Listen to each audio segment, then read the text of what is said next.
영광을 보내 우리 가운데 계신 주님,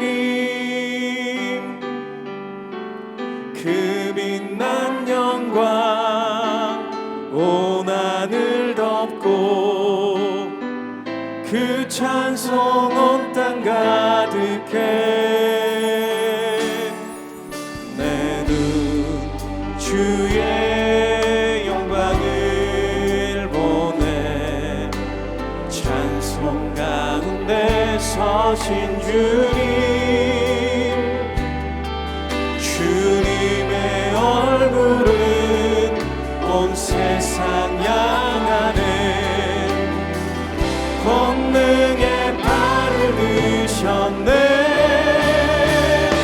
주의 영광 이곳에 가득해. 우린 선의 주님과 함께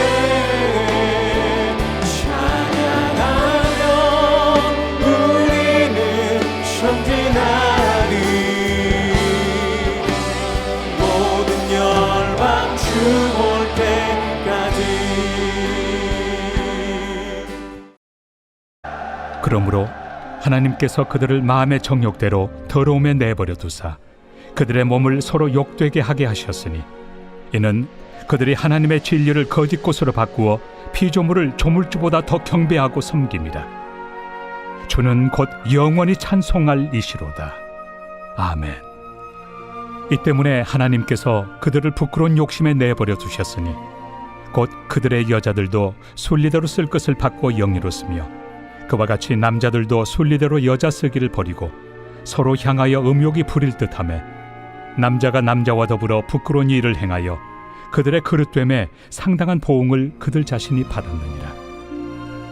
또한 그들이 마음에 하나님 두기를 싫어하며 하나님께서 그들을 그 상실한 마음대로 내버려 두사 합당하지 못한 일을 하게 하셨으니, 곧 모든 불의, 초악, 탐욕, 악의가 가득한 자요, 시기, 살인, 분쟁, 사기, 악독이 가득한 자요, 수군수군하는 자요, 비방하는 자요, 하나님께서 미워하시는 자요, 능욕하는 자요, 교만한 자요, 자랑하는 자요, 악을 도모하는 자요, 부모를 거역하는 자요, 우매한 자요, 배약하는 자요, 무정한 자요, 무자비한 자라.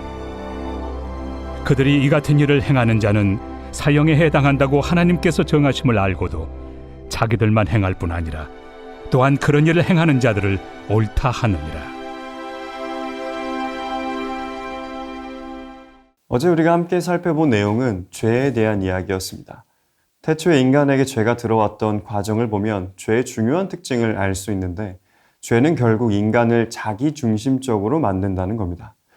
하나님이 먹지 말라고 하셨던 선악을 알게 하는 나무의 열매는 근본적으로 하나님께 선악의 기준이 있다는 선포이자, 그걸 먹지 않는 게 하나님을 나의 주인으로 인정하는 것이었습니다.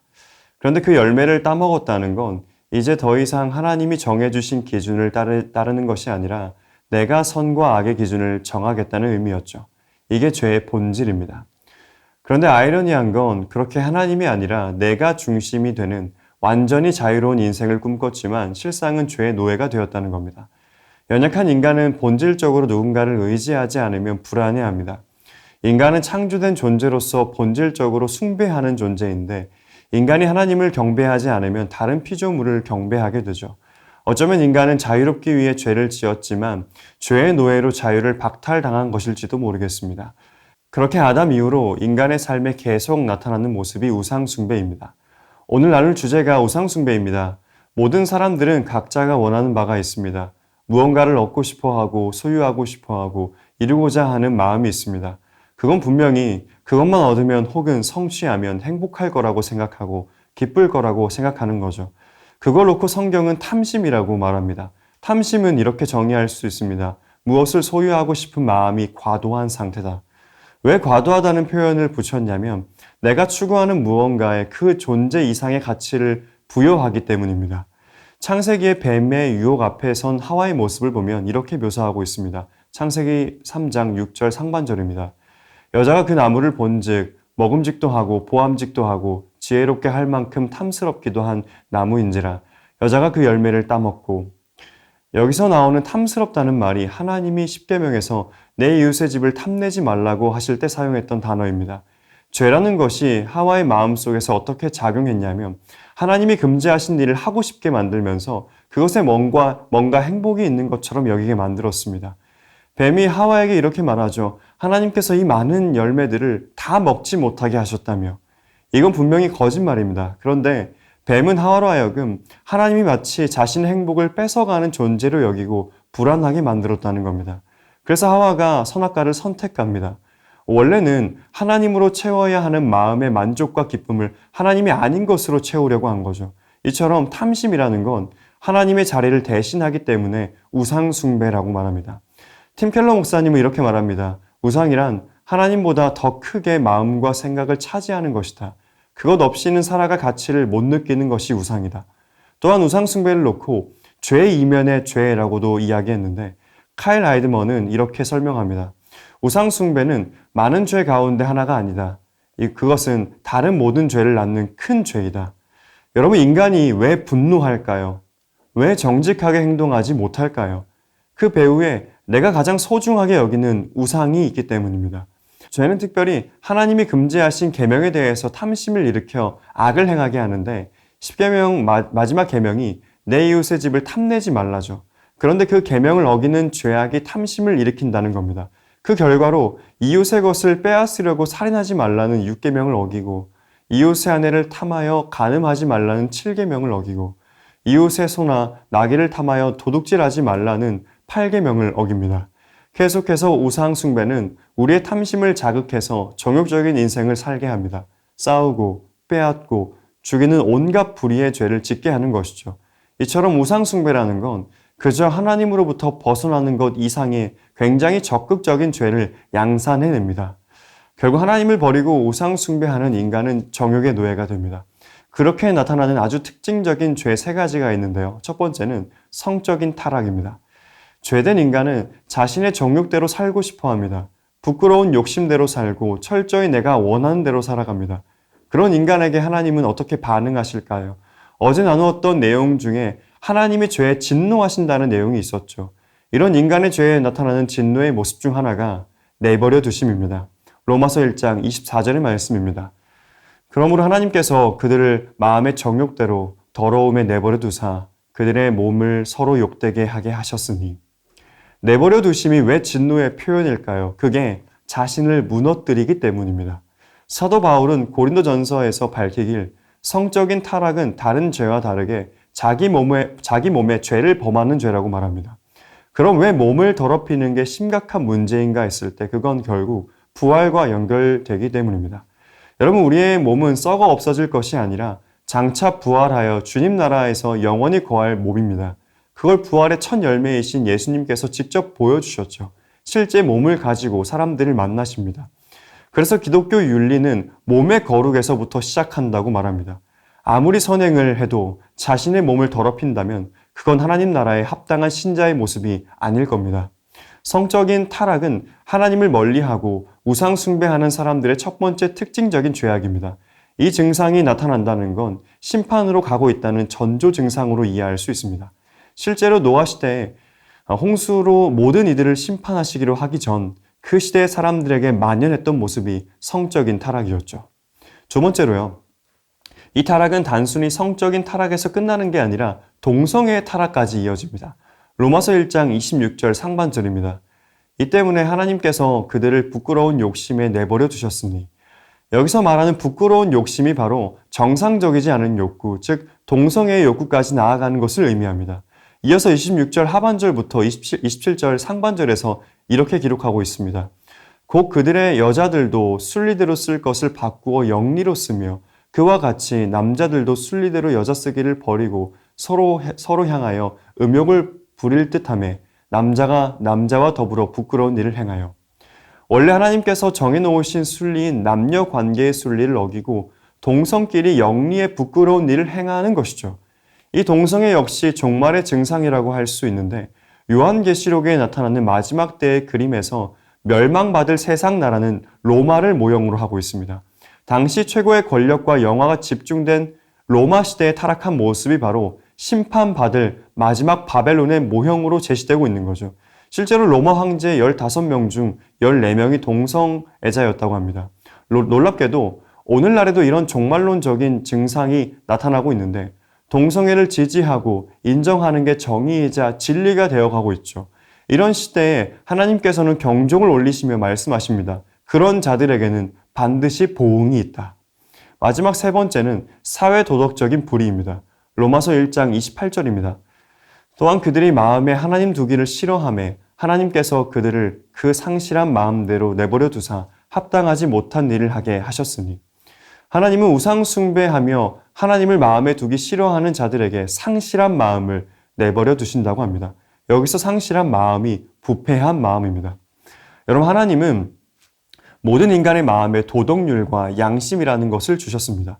그건 하나님의 형상으로 지음받은 모든 인간은 인간의 품격을 가질 수 있는 일반 은총으로서의 빛이 존재한다는 의미입니다. 그런데 인간이 우상 숭배를 할 때는 하나님의 형상을 잃어버리고 하나님이 두셨던 양심이 부패하기 시작하고 점점 악을 행해도 가책을 느끼지 못하는 상태가 됩니다. 그걸 하나님이 내버려 두시는 거죠. 그렇다면 그런 사람들이 살아가는 세상이 어떻게 될지는 자명합니다. 온갖 불의와 악한 일로 가득해지겠죠.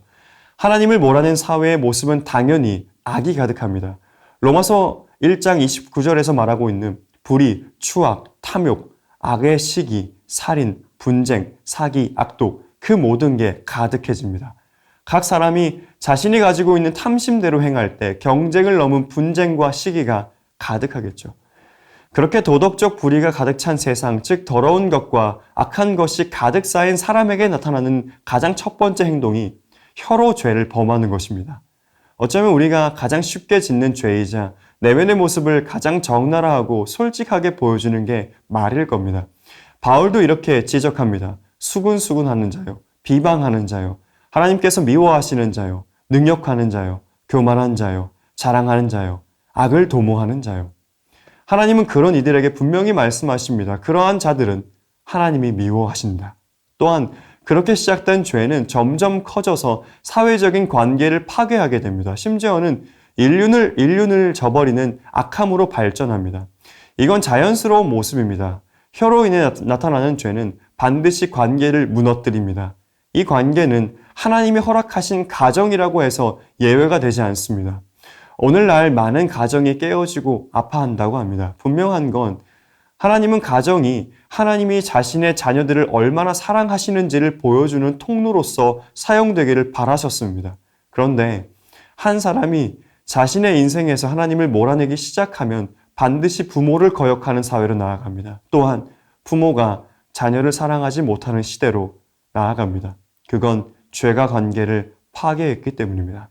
참으로 안타까운 건 이 시대에 많은 사람들이 여전히 마음에 새겨진 신의식이 있기 때문에 무엇이 옳고 그른지를 모르지 않습니다.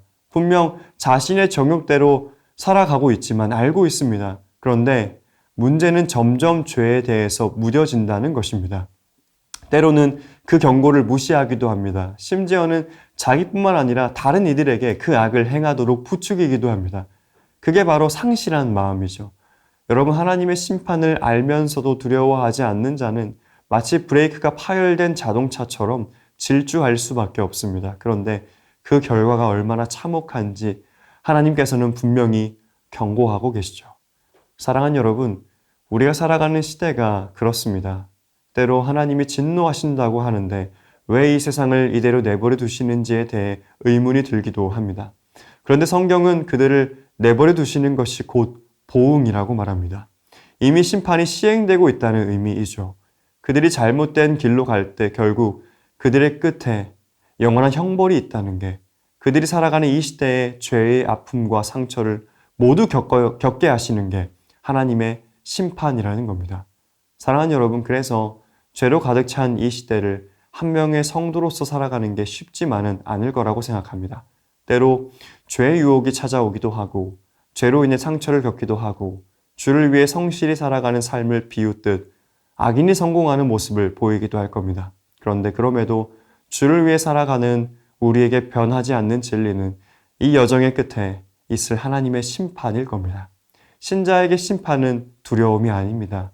우리가 수고하며 살아왔던 그 날에 대한 인정을 받는 날이자 잘하였다는 칭찬이 있는 날이 될 것입니다. 사랑하는 여러분, 주가 잘 살았다고 하는 인생이 정말 잘 산 인생인 줄 믿습니다. 그러니 우리가 오늘도 이렇게 고백할 수 있는 것이겠죠. 오늘도 죄를 알게 하시는 오늘의 시간이 하나님의 은혜입니다. 바라기는 오늘 하루를 그렇게 한 명의 신자답게 살아가게 되기를 간절히 소망합니다. 우리 함께 기도 제목 읽고 기도하겠습니다. 하나님보다 내 마음을 더 차지하고 있는 우상들을 깨닫게 하시고 그 자리를 하나님께 돌려드리게 하소서. 아멘. 도덕적 불의와 거짓이 만연한 세상 속에서도 진리를 붙잡고 담대히 살아가게 하소서. 아멘. 주님 앞에 설 그날까지 신자로서의 정체성과 거룩을 지켜내게 하소서. 아멘. 이어서 행복축제를 위한 기도 제목 읽고 기도하겠습니다. 더사랑의 교회 모든 성도들이 한 영혼에 대한 긍휼한 마음을 주셔서 VIP를 품고 기도하게 하시고 성령님께서 VIP들의 마음을 만져주셔서 행복축제에 꼭 참석하여 예수 믿고 구원받게 하소서. 아멘.